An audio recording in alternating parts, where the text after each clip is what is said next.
A paz do Senhor, meu querido irmão, minha querida irmã, você que é professor, você que é aluno, você que é entusiasta da escola dominical, seja muito bem-vindo à TV Me Educando. Eu sou o pastor Rubens Mendes e juntos nós iremos refletir aqui na quarta lição do primeiro trimestre do ano de 2017, a lição que tem como título A Alegria, Fruto do Espírito, Inveja, Hábito da Velha Natureza.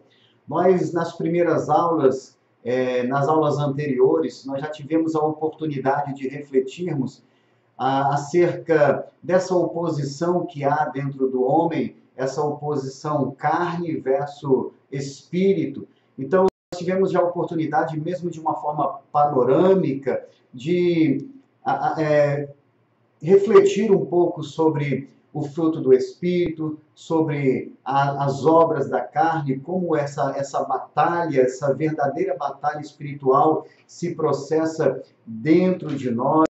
E é claro que nessa batalha, aquele que vencê-la será o dominador da nossa vida. Então, temos, de um lado, a carne, que diz respeito à nossa natureza humana, uma natureza humana que é reforçada, vamos assim dizer, pelo diabo e pelo mundo. Então, esse time, ele joga contra os interesses do Espírito Santo que habita naquele homem que foi nascido de novo.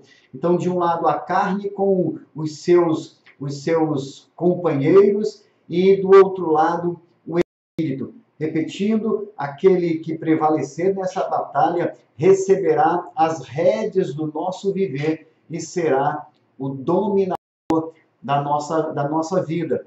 E a partir agora da lição de número 4, nós vamos sair desse panorama, né, desse estudo panorâmico e vamos entrar nos pormenores.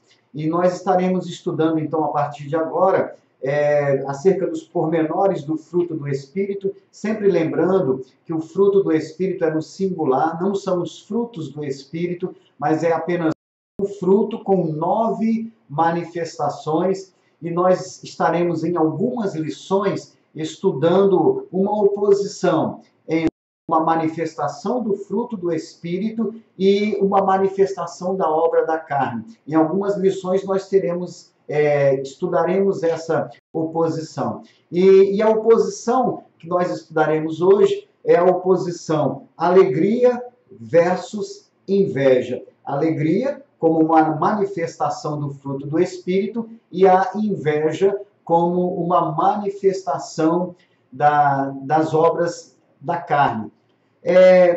O nosso texto áureo aqui é uma palavra do apóstolo Paulo, escrita aos Filipenses, no capítulo 4, o versículo 4, onde Paulo diz: regozijai-vos sempre no Senhor.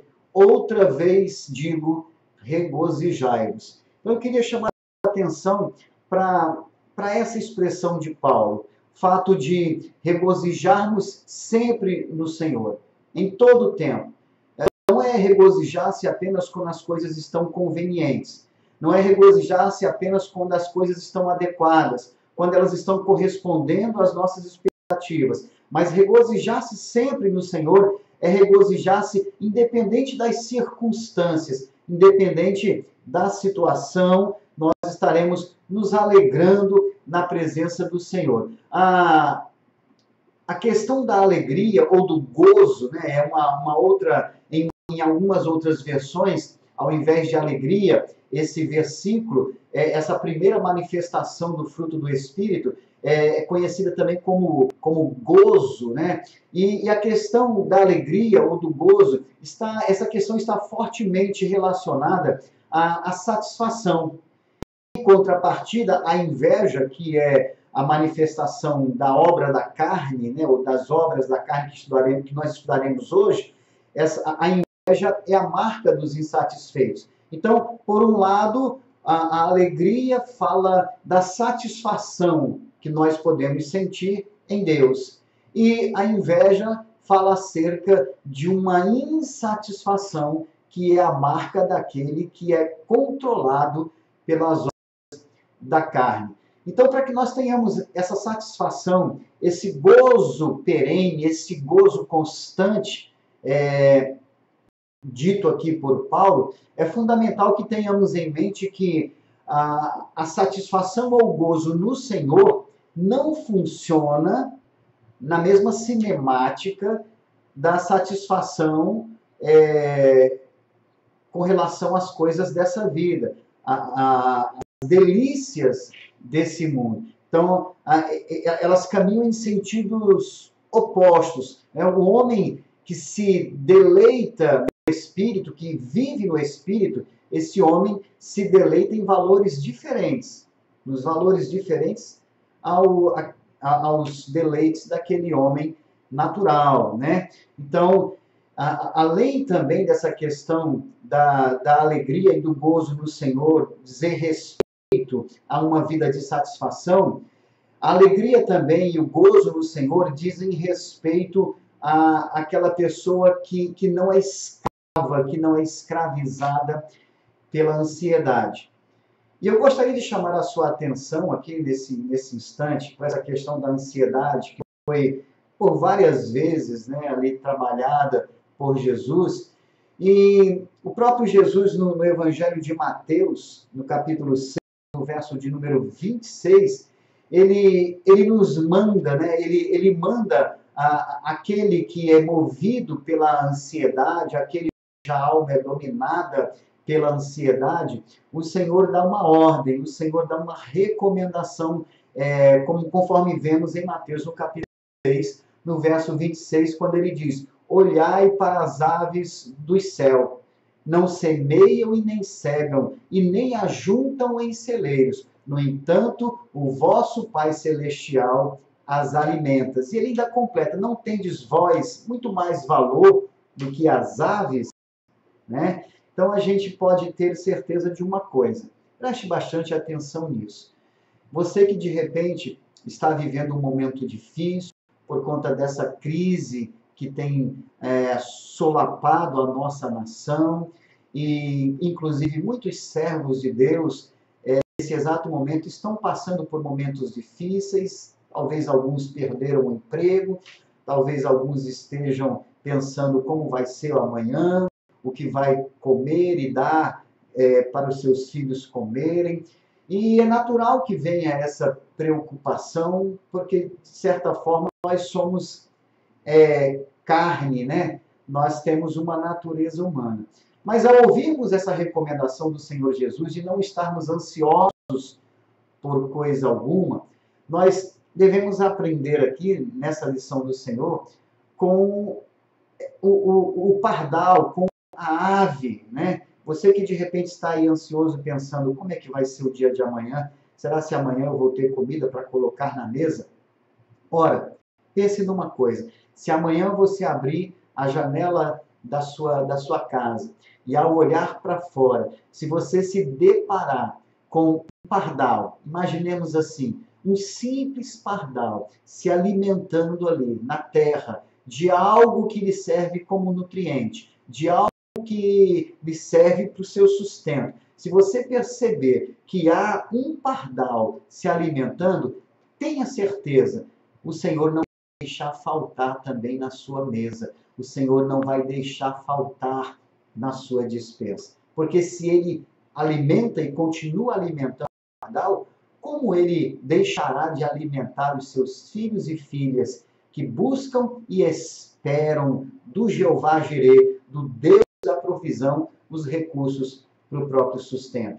Lá no Salmo 84, no verso 3, também fala acerca do pardal, dizendo: o pardal encontrou casa e a andorinha ninho para si e para sua prole, ou para os seus filhos. Então, enquanto você puder olhar para cima, para uma árvore, para uma brecha no telhado, enquanto você puder perceber ali um ninho de pardal, com o pardal e seus filhotes abrigados, se ele encontrou casa, saiba que o Senhor poderoso também estará com a sua poderosa mão estendida sobre a sua vida. Meu irmão, minha irmã, e o Senhor há de suprir necessidades. O Senhor há de lhe sustentar para a glória do nome dele. Amém, queridos? Que o Senhor te abençoe. A nossa verdade prática, ela diz o seguinte: alegria, fruto do Espírito, não depende de circunstâncias. Então, nós já comentamos aqui que essa alegria experimentada como manifestação do fruto do Espírito de Deus, ela se move além das circunstâncias, né? É claro, meus irmãos, que a gente, pensando em alegria, existe também a possibilidade de, em algum momento, nós nos entristecermos com alguma adversidade, um momento difícil que, de repente, nos envolvemos, nos encontramos, e é possível que sejamos entristecidos, né? Como falamos, nós estamos em carne. Ora, e até o próprio Espírito de Deus, que não é carne, né? Ele pode se entristecer. E em Efésios, no capítulo 4, lá no versículo 30, nós recebemos uma recomendação dizendo: não entristeçais o Espírito Santo de Deus, no qual estáis selados para o dia da redenção. Então a gente vê aqui a possibilidade, inclusive, do Espírito Santo se entristecer. O próprio Senhor Jesus, em certa ocasião, ao olhar para Jerusalém, ele se entristeceu, ele chorou. Então, é possível que nós nos entristeçamos. Mas a tristeza, quando ela vem sobre nós e ela tenta nos atingir profundamente, se nós temos o fruto do Espírito desenvolvido em nossa vida e se há uma alegria espiritual profunda dentro de nós, a tristeza, ainda que ela venha, ela não pode ser capaz de nos paralisar.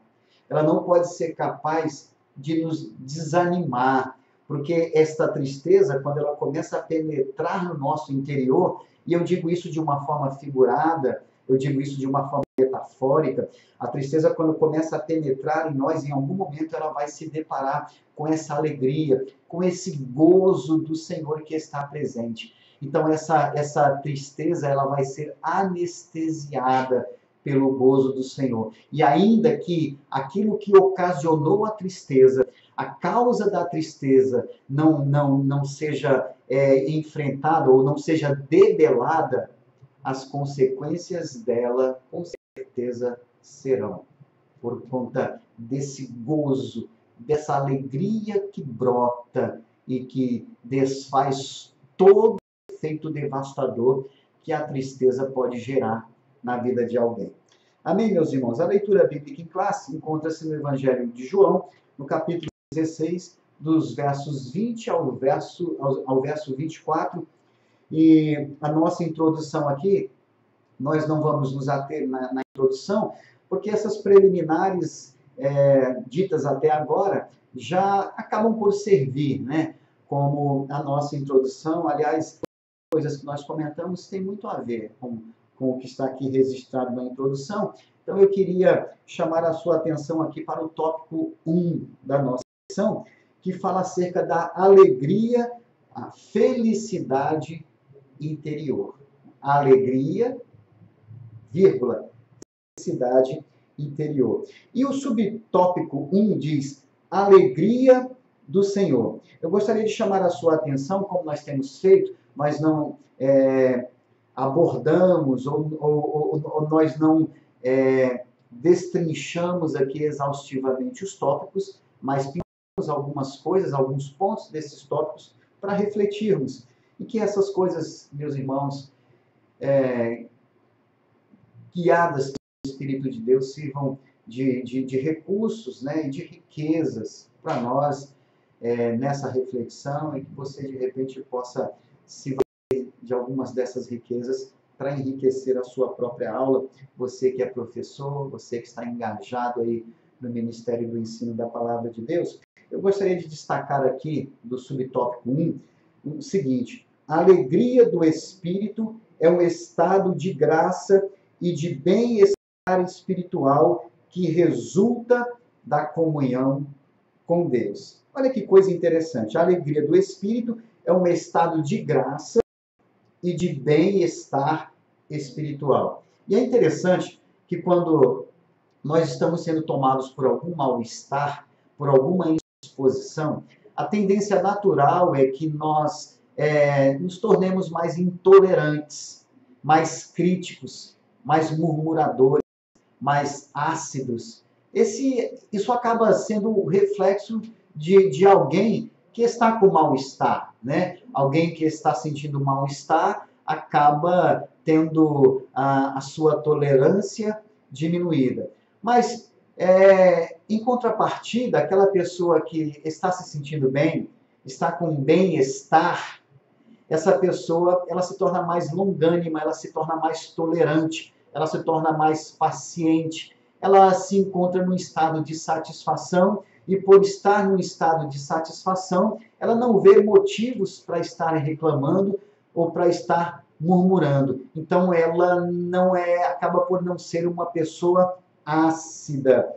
Então esse é o resultado, né? Esse bem-estar, ele resulta, como diz aqui a nossa lição, resulta da nossa comunhão com Deus. À medida que nós vamos regando a nossa comunhão com Deus, nós vamos sentindo espiritualmente um bem-estar. E aí, ao sentirmos esse bem-estar, com mais espontaneidade, nós levantamos a nossa voz, nós erguemos os nossos olhos, e nós nos dispomos a adorar, nós nos dispomos a celebrar ao Senhor, a agradecer ao Senhor por todos os seus benefícios, os grandes e os pequenos benefícios de Deus na nossa vida, eles são notados, eles são percebidos quando nós estamos com bem-estar espiritual, que é um reflexo, que é o produto de uma comunhão com Deus, né? De um relacionamento saudável com o Senhor. Possamos primar por isso, que possamos regar a nossa comunhão com Deus a ponto de nos mantermos sempre com essa capacidade de nos regozijarmos no Senhor. Outra coisa que eu gostaria também de destacar aqui ainda no subtópico 1 é: Deus deseja que todos os seus servos sejam cheios de alegria, pois a alegria do Senhor é a nossa força. É um texto, um fragmento de um texto que está lá em Neemias no capítulo 8, mais especificamente o verso 10, né, que diz: a alegria do Senhor é a nossa força. Existem duas abordagens para esse versículo. Existe a abordagem mais conhecida e existe a abordagem mais teologicamente falando, mais correta. Não é que a outra abordagem, a mais conhecida, deixe de ser correta. Mas a abordagem mais conhecida, quando se diz a alegria do Senhor é a nossa força, logo nós entendemos que é uma descarga, por assim dizer, um derramar da alegria de Deus sobre a nossa vida nos faz mais fortes, né? A ideia inicial que temos ao nos depararmos com esse texto é isso. É quando o Senhor emana sobre nós, libera sobre a nossa vida alegria, essa alegria nos fortalece e não deixa de ser correto. Porque quando nós somos alegrados e estamos alegres no Senhor, nós estamos muito mais dispostos, muito mais prontos para enfrentarmos as diversidades da vida, e isso é um reflexo de alguém que foi fortalecido no Senhor. Mas, como nós havíamos falado, a questão teológica, né, teologicamente mais correta, a abordagem mais correta desse texto, na verdade, fala acerca de uma alegria produzida no coração de Deus. Então, quando a gente se depara com esse versículo, nós podemos entender, e é melhor que nós entendamos da seguinte forma: a alegria produzida no coração de Deus, quando o coração de Deus se alegra, quando nós fazemos alguma coisa ou vivemos de tal maneira que é produzida a alegria no coração de Deus por conta do nosso caminhar. Quando nós produzimos alegria no coração de Deus, e por consequência, quando o coração de Deus está alegre, isso redunda e resulta em força em fortalecimento para a nossa vida. É como que se nós semeássemos e nós produzíssemos alegria no coração de Deus e a resposta disso seja um fortalecimento de Deus para a nossa vida. Louvado seja o nome do Senhor.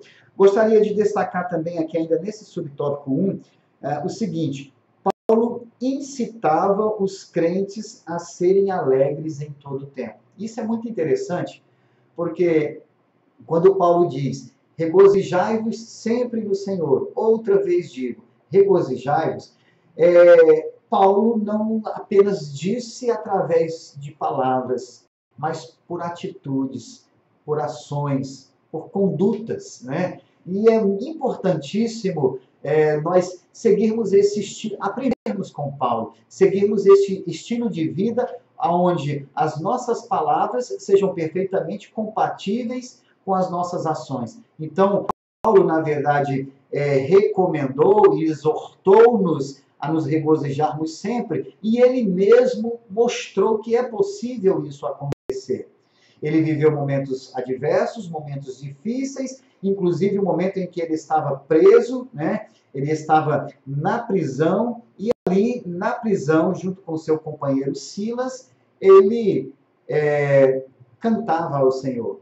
Estava aprisionado, injustamente, porque o que Paulo estava fazendo não justificava as suas prisões, né? Ele não estava cometendo qualquer tipo de crime que justificasse a prisão, como aconteceu com o próprio Senhor Jesus, mas, muito embora Paulo estivesse preso e cheio de motivos para clamar, cheio de motivos para levantar a sua voz a Deus e questionar a Deus, mesmo tendo muitos motivos, Paulo, ele canta, ele adora ao Senhor. E as consequências da adoração de Paulo, a gente conhece a história, foi o estabelecimento de um terremoto vindo como resposta de Deus. Um terremoto que abriu as cadeias, que promoveu libertação, e isso nos que, ao adorarmos ao Senhor, independente das circunstâncias em que estivermos envolvidos, ao buscarmos a face do Senhor,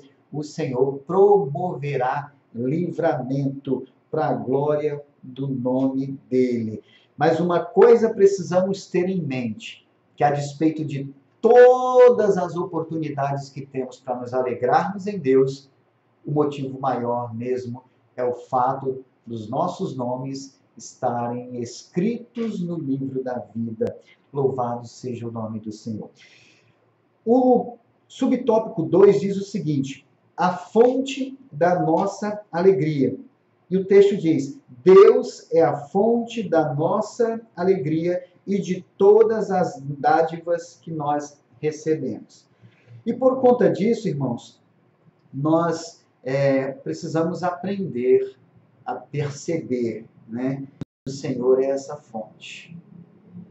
Nós precisamos aprender, nós precisamos buscar um nível de sensibilidade espiritual de tal proporção que nos faça perceber o quanto o Senhor cuida de nós, o quanto o Senhor trabalha em nosso favor.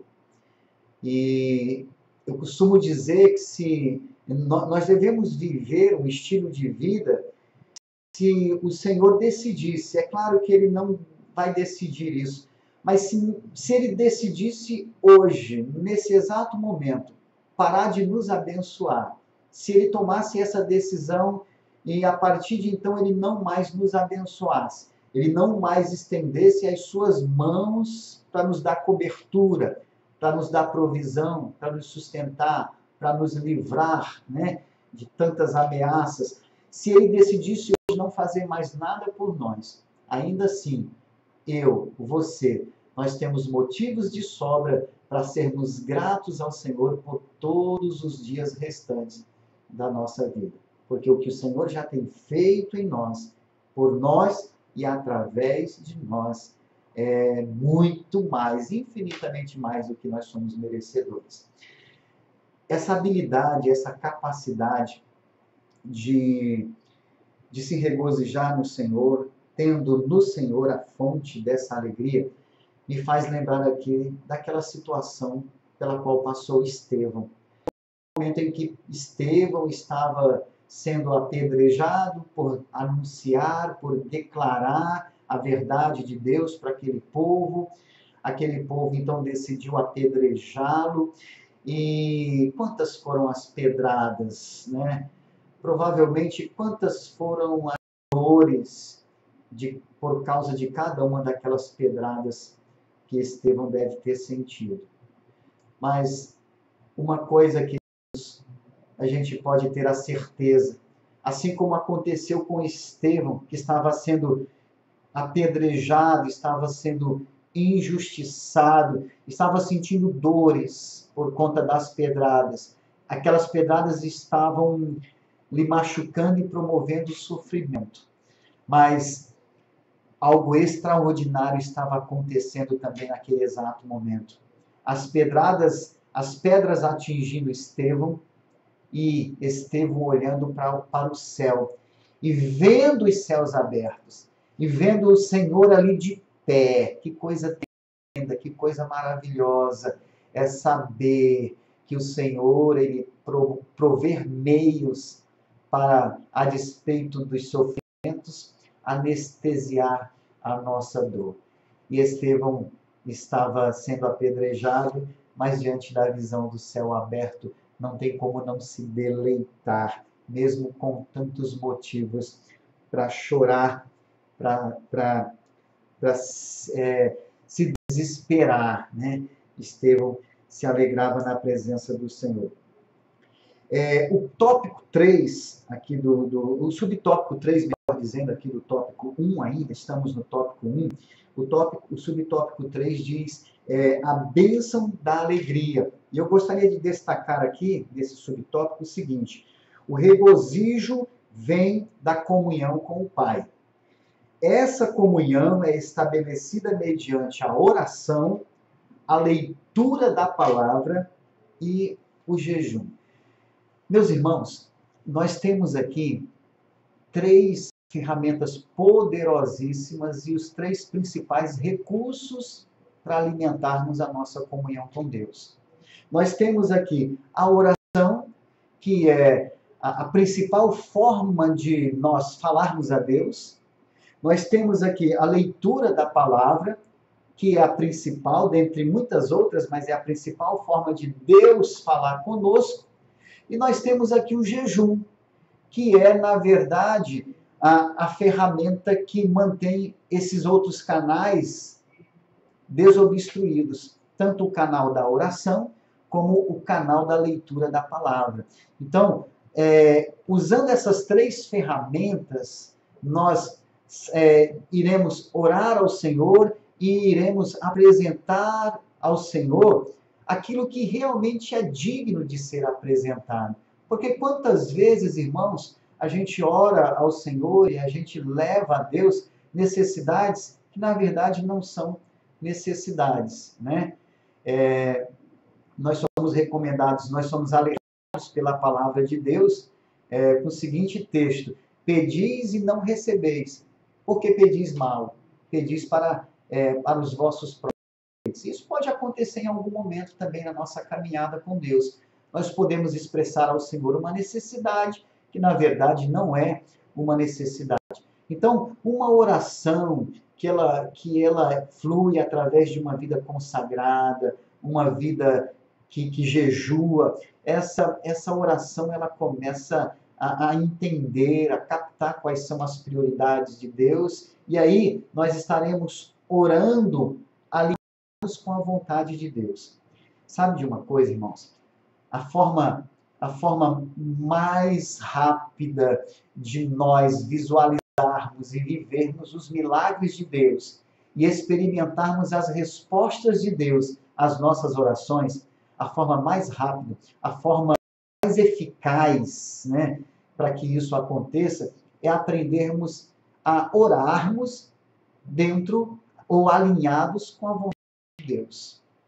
E nós só aprendemos a orar alinhados com a vontade de Deus, ou seja, nós só aprendemos a pedir a Deus aquilo que o Senhor já está disposto e desejoso a dar a nós. Nós só aprendemos a orar assim mediante uma vida de intimidade, uma vida de comunhão. E aí a oração, a leitura da palavra, ao garimparmos na palavra, ao buscarmos ali na palavra de Deus as respostas para a nossa vida, nós então estaremos aprendendo acerca da vontade do Senhor e orando em cima dessa vontade.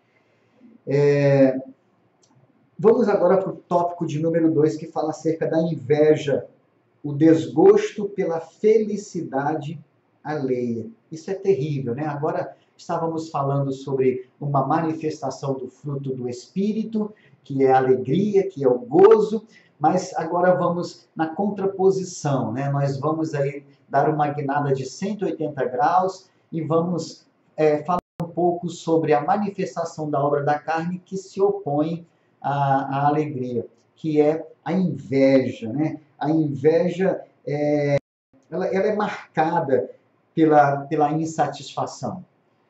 E eu vejo aqui nesse ponto 1, né, a inveja, a definição dela diz assim, é uma dor intensa, interior, diante do sucesso do próximo. Isso é terrível, né?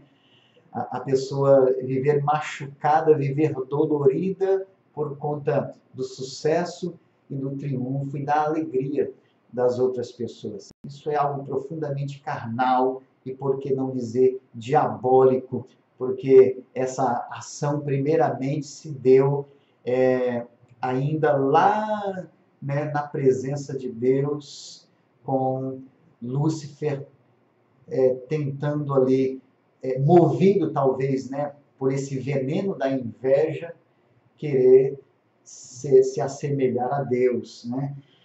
Essa questão do invejoso, o invejoso se amargura e adoece emocionalmente pelo fato de ele não ter o que a outra pessoa tem.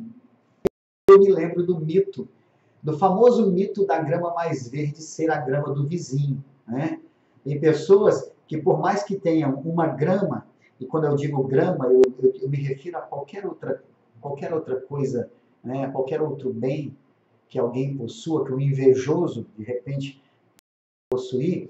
Então, o mito da grama mais verde é aquele que, de repente, tem uma grama bem cuidada, uma grama bonita, saudável, mas acaba olhando para a grama do vizinho e sempre achando a grama do vizinho mais verde, mais saudável, mais viçosa. E a consequência disso é que o invejoso ele vai procurar de todas as formas semear ervas daninhas na grama do vizinho. Não, na verdade, com o intento tão somente de destruir a grama, mas com o intento de desfazer o sorriso dos lábios do vizinho, dos lábios do próximo. Isso é, na verdade, uma das mais nítidas, né, manifestações da inveja. O ponto 2, o subtópico 2, diz o seguinte: inveja, fruto da velha natureza. E aqui tem o seguinte, a gente pode destacar o seguinte: infelizmente, muitos crentes ainda se deixam dominar por esse sentimento e acabam prejudicando a igreja do Senhor. Olha que coisa terrível. Acaba prejudicando a igreja do Senhor e impedindo até que algumas pessoas se convertam. Nós temos na Bíblia vários exemplos disso. Nós temos, por exemplo, na terceira carta de João, né? Terceira carta de João, o verso 9 e 10, o apóstolo João, ele fazendo menção de um certo homem chamado Diótrefes, né? E João diz o seguinte: tenho escrito à igreja, mas Diótrefes, que procura ter entre eles o primado, não nos recebe. Pelo que, se eu for, trarei à memória as obras que ele faz, proferindo contra nós palavras maliciosas, e não contente com isto, não recebe os irmãos, impede os que querem recebê-los, e os lança fora da igreja. Então a gente tem aqui claramente a história, né, de um opositor que se dizia que se dizia participante, membro do grupo, mas, na verdade, se opunha, né? Ia de encontro à realização da obra do nosso Deus. Nós temos também, irmãos, em Mateus, no capítulo 28, no versículo 15, nós temos um outro texto que é muito interessante. Eu gostaria de compartilhar com você Mateus capítulo 28, o versículo 11 ao versículo 15, que diz assim: E quando iam, eis que alguns da guarda, chegando à cidade, anunciaram aos príncipes dos sacerdotes todas as coisas que haviam acontecido. E congregados eles com os anciãos, e tomando conselho entre si, deram muito dinheiro aos soldados, dizendo... Olha só qual foi a recomendação dos sacerdotes aos soldados, aqueles soldados que estavam guardando o sepulcro onde Jesus havia sido colocado. A recomendação era a seguinte: dizei, vieram de noite os seus discípulos e, dormindo nós, o furtaram. E se isso chegar a ser ouvido pelo governador, nós o persuadiremos e vos poremos em segurança. E eles, recebendo o dinheiro, fizeram como estavam instruídos. E foi divulgado este dito entre os judeus até ao dia de hoje. Olha só como uma mentira se perpetua, né? Então a gente vê aqui que aqueles sacerdotes, movidos pela inveja, eles procuraram, através de uma mentira, né? Uma mentira que se perpetuou, e como diz a palavra de Deus, até os dias de hoje.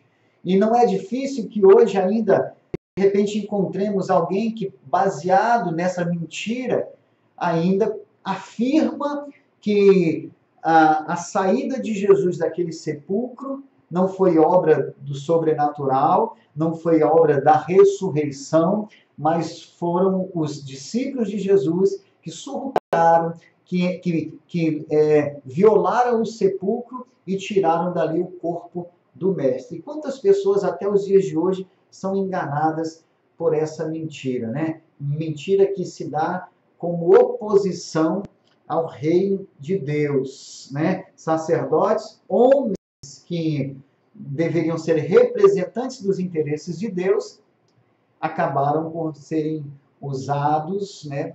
Ser movidos pela inveja e por outros interesses, por outras obras da carne, e acabaram por causar um prejuízo tão grande. E isso acontece, infelizmente, na igreja dos dias de hoje, né? Quando alguém ainda completamente dominado pela carne, acaba, né, prejudicando o reino, acaba inclusive fazendo com que algumas pessoas se escandalizem, né? E por conta disso essas pessoas se mantêm afastadas do caminho por conta da atitude de alguém que ainda é movido pela carne. E essa pessoa que de repente está na igreja é movida pela carne, ela já não está naquela condição mais de um homem natural, e também não está mais na condição de um homem espiritual. Se encontra na terceira condição que o homem pode estar, né? Nós temos a primeira condição, que é o homem carnal, é o homem natural. É aquele homem que ainda não recebeu a vida de Deus, ministrada e insuflada pelo Espírito Santo. Depois, a segunda condição é o homem espiritual, é aquele homem que vive no Espírito, que anda no Espírito, que entregou as rédeas da sua vida sob os domínios do Espírito Santo. Esse é o homem espiritual, é aquele que tem desenvolvido em si o fruto do Espírito Santo com as suas 9 manifestações, dentre as quais a alegria é uma delas, a alegria que nós estamos aqui refletindo nesta noite. E a condição do homem é o homem carnal. É aquele que já foi espiritual, mas decaiu da graça, né? Começou a novamente praticar as antigas obras e começou a se deixar ser dominado uma vez pela carne, pela natureza humana, e aí esse homem se transformou em homem carnal e com um grande prejuízo. Alguém nesse estado acaba causando a igreja do Senhor. O terceiro subtópico aqui, ainda do tópico 2, diz os efeitos da inveja. Eu gostaria de destacar o seguinte: a inveja jamais trará bons resultados, pois é nociva e destruidora. A inveja é nociva e destruidora.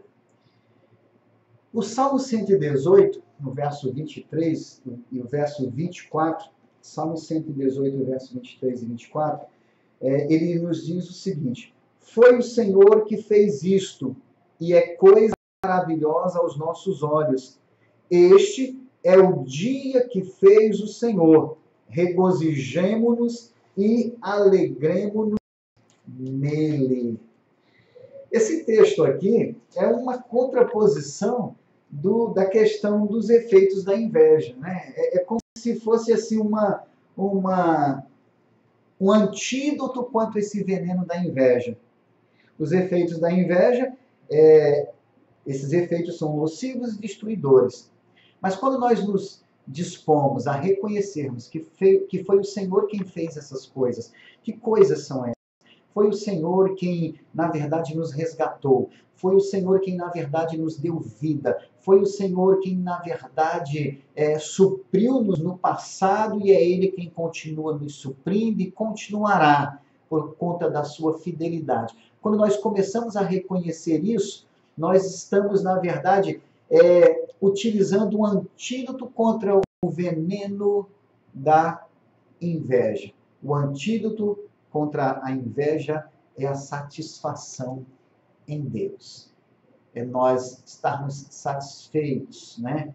E fugirmos das possibilidades da murmuração. Murmuração é algo que definitivamente não agrada ao coração de Deus. Vamos aqui para o ponto de número 3. Ponto de número 3, aí a gente volta a falar sobre a manifestação do fruto do Espírito, que é a alegria, né? O ponto 3 diz: a alegria do Espírito é para ser vivida. Agora, irmãos, eu me lembro aqui de um conceito filosófico de Platão. Né? Platão, ele apresenta aí uma proposta filosófica.